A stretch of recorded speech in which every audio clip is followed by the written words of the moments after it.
best budget phone out this year. CMF Phone 2 Pro. Search now on Flipkart. Rahul तेरी वजह से पूरा plan cancel हो गया। अरे भाई रहने दे। सुन, बडीज के साथ क्रिकेट स्क्रीनिंग का प्लान बनना फास्ट, सेम प्लान कैंसिल होना उससे भी फास्ट। उसी क्रिकेट मैच के स्कोर अपडेट्स ESPN क्रिक इन्फो पे मिलना super fast. Super fast score updates के साथ और भी बहुत कुछ मिलेगा। For fast scores and a lot more, download the ESPN Crick Info app now.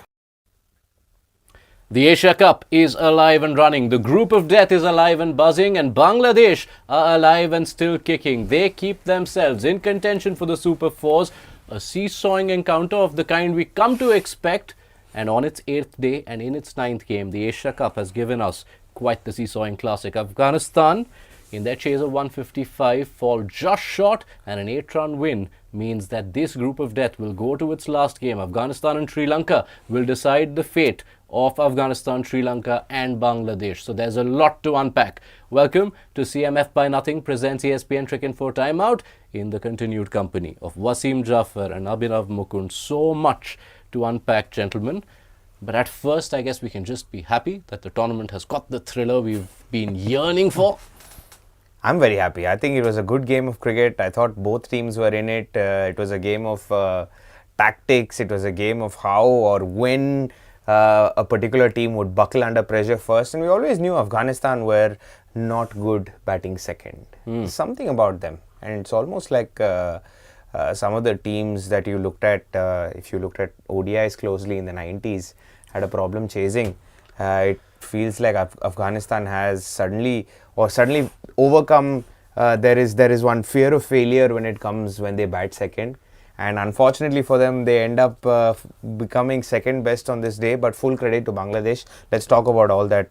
Love to hear Wasim bhai's thoughts. Yeah, just as the clock strikes midnight, there was no need to reopen those past scars for Indian millennials who grew up watching all those ODI chases. Which Happy somehow, birthday, Yash. Oh well, happy birthday R. Ashwin in more consequential news to cricket. Thank you though, Abhinav. Wasim, Nasoom Ahmed, inspired selection. Very inspired, and it got huge rewards as well, and how beautifully bowled in that power play. I thought, obviously he bowled really well. He didn't have many variations. He just bowled stump to stump, used that ball that goes straight on. But I just thought Afghanistan batters were little tentative. I don't know why. It just the pressure of being labelled as not a great chasers. Otherwise, there was no demons on the pitch. Gurbaz played well. He should have carried on. They actually got 55 runs out of the fifth bowler. So those two spinners did the job. Bangladesh, apart from winning the toss and batting first, they've got things wrong when they batted first. Got runs in the first 10 overs, skiddled in the last 10, but I just thought the spinners brought them into the game. Yeah, and if What a completely out of the box conspiracy theory for Afghanistan. May I share? Go on. They can play mystery spin with ease. They struggle with left arm spin. Normal orthodox left arm spin, they struggle because they don't face that in the nets. Yeah, what was it? 10 days ago in the Tri-Series final, Mohammad Nawaz with his fifer.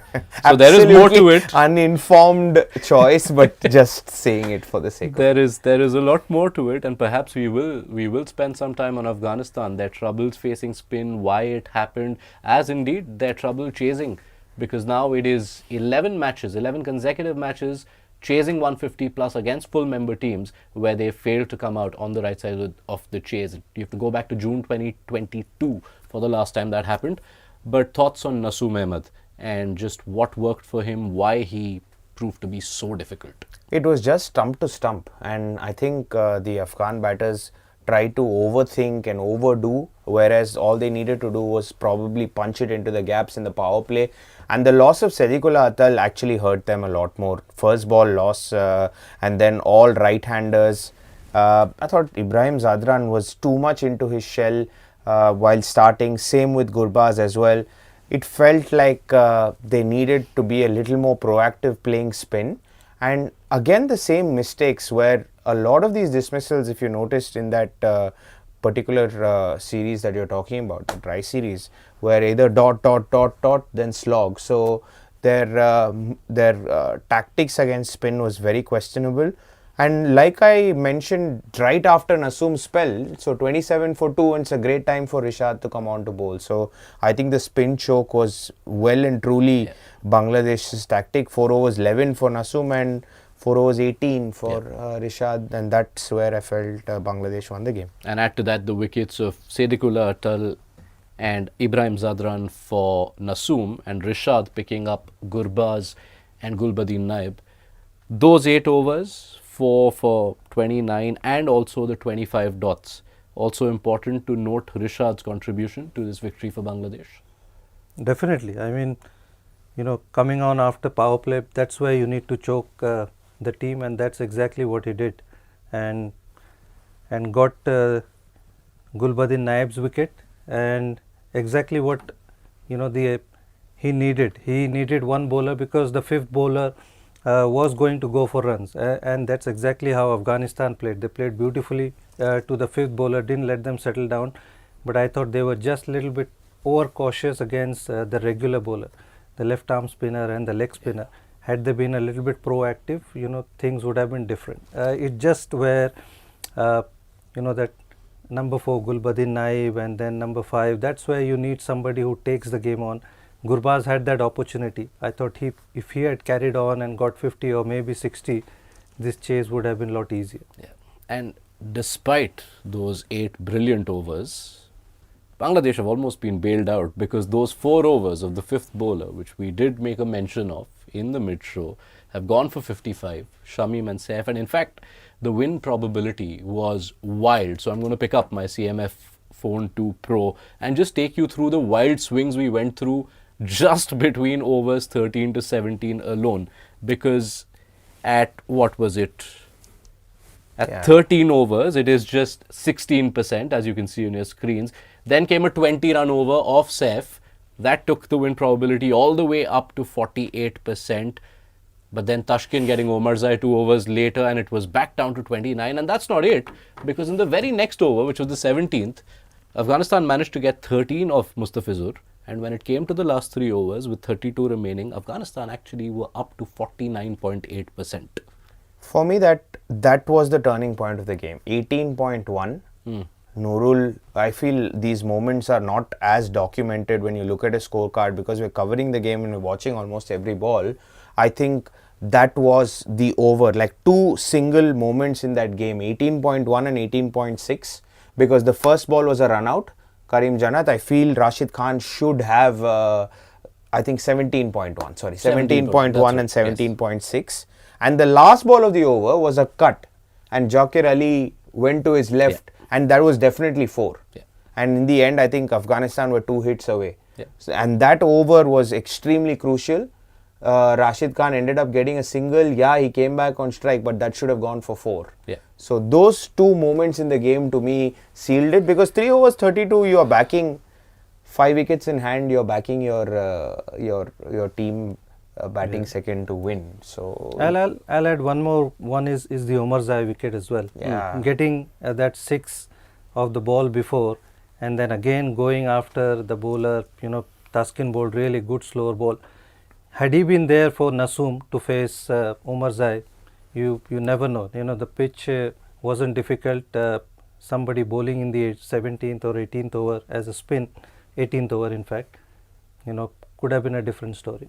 Yeah, and which is why I want to pause. And yes, of course, Bangladesh inspired selections. Some of it has worked. Saif gave them the start in the first innings, along with Tanzid, of course, and Nasoom doing the job with the ball.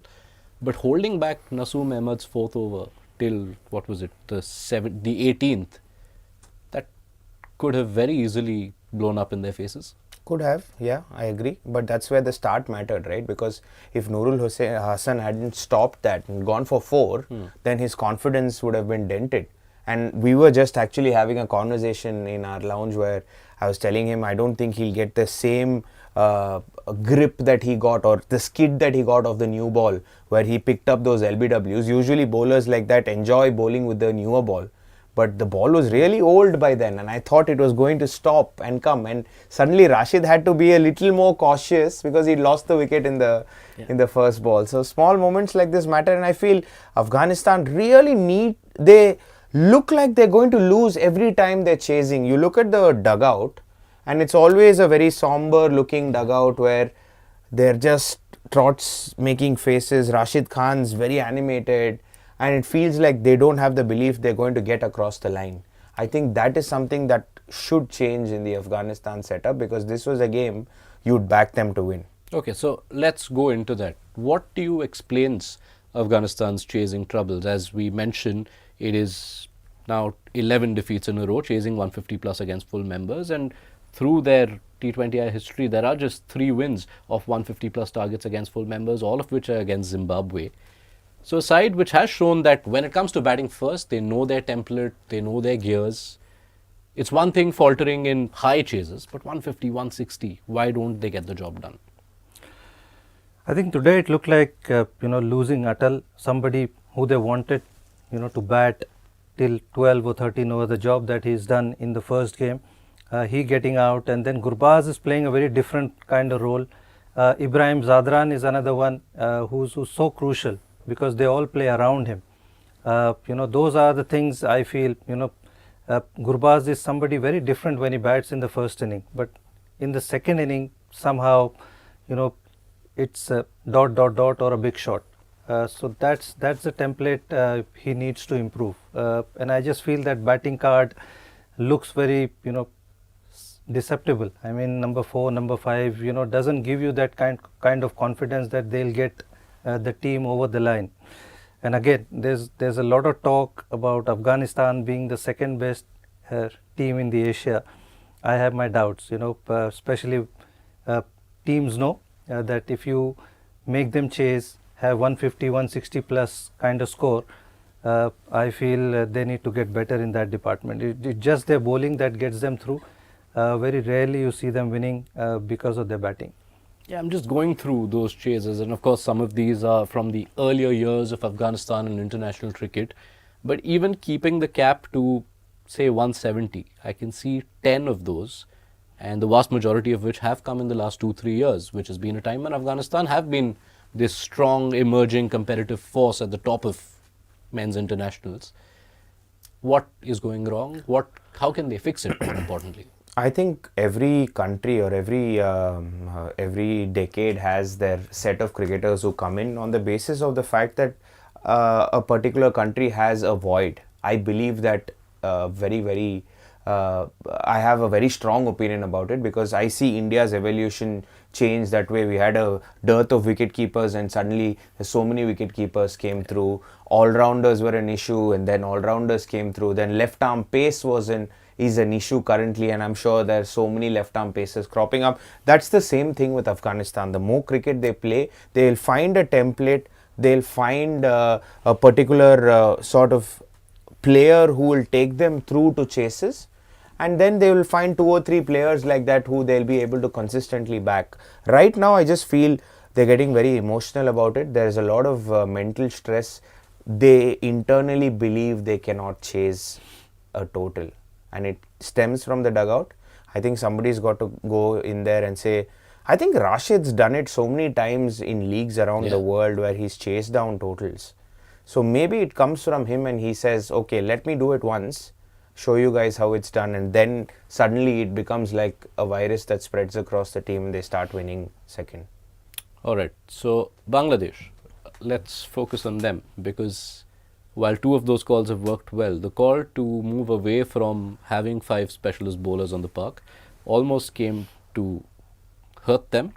Remains to be seen whether they will take further part in this competition. What tonight's result means is that they stay alive. Afghanistan versus Sri Lanka on the 18th, 2 days from now. If Sri Lanka win that, Afghanistan are out. There is no net run rate situation. If Afghanistan win, all 3 of those teams are locked on 4 points each. But the net run rate presently, Afghanistan are still, Bangladesh are still minus 0.2, 0.7, and both the other teams are well in the positive. So Bangladesh really needs Sri Lanka to do them a big favor on the 18th. But if they were to stay alive in the competition, and even going forward, this combination, and not having a fifth bowler is not something they can realistically persist with? Yeah, I mean that fifth bowler is a worry for them. Teams will go after them. Not every time Nasoom will have this kind of start, and it puts a lot of pressure on the death bowling as well, because Taskin is not known for a great death bowler. It always puts a lot of pressure on Mustafiz. So, they've got few things wrong, but all's well that ends well. So, they'll be happy. You would ideally want a fifth bowler, because I feel Mehdi Hassan could have done a job as a batsman also. Nurul Hassan, he's done a wonderful run out. He came out and got some runs in the end as well. But whether they'll make a change, we'll wait and watch. Yeah, and we can't say how long we'll have to wait and watch. That depends entirely on what happens on the 18th.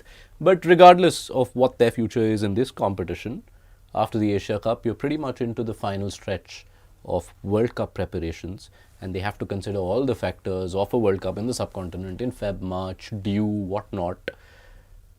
When you remove Tanzid Hassan from this bowling lineup, the pressure on Mustafizur and the absence of any real death bowler, that becomes an important consideration for them. Huge. We've spoken about it a lot with regards to the subcontinental teams, and I think Tanzim Hassan Saqib has to make his way back.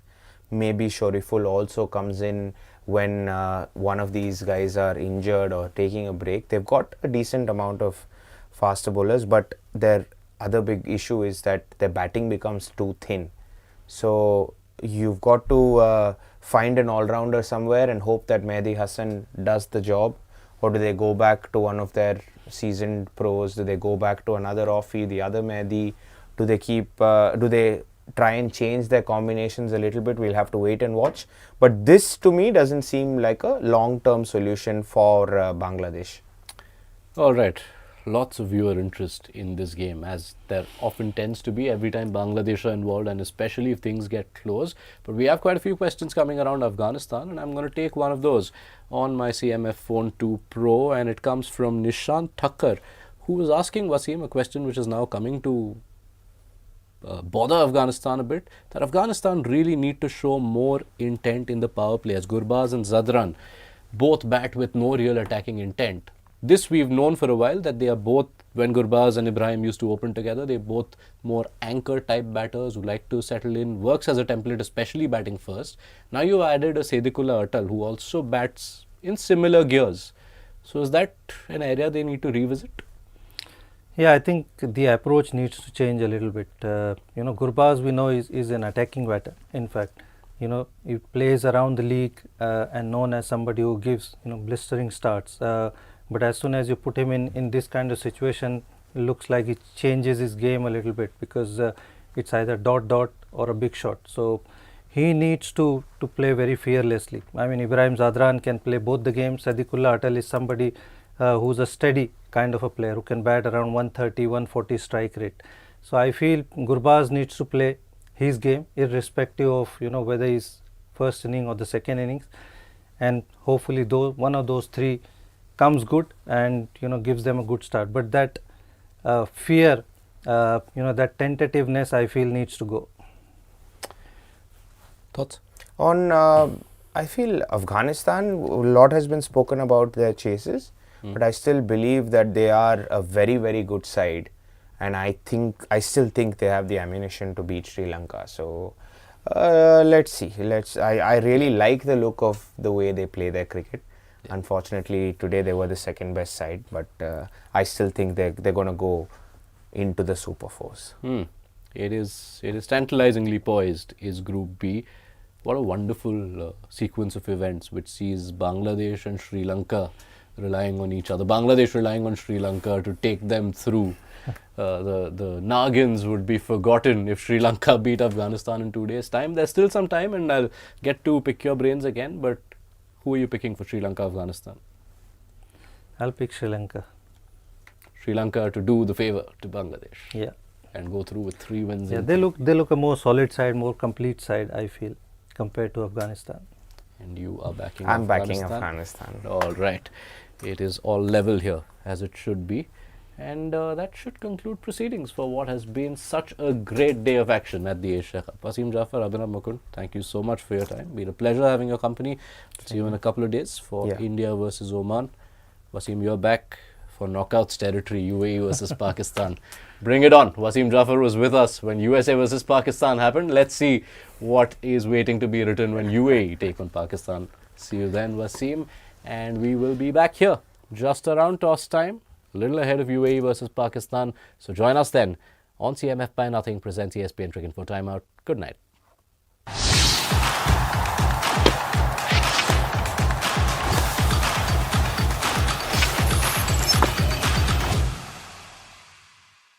Best budget thrown out this year. CMF Phone 2 Pro. Search now on Flipkart.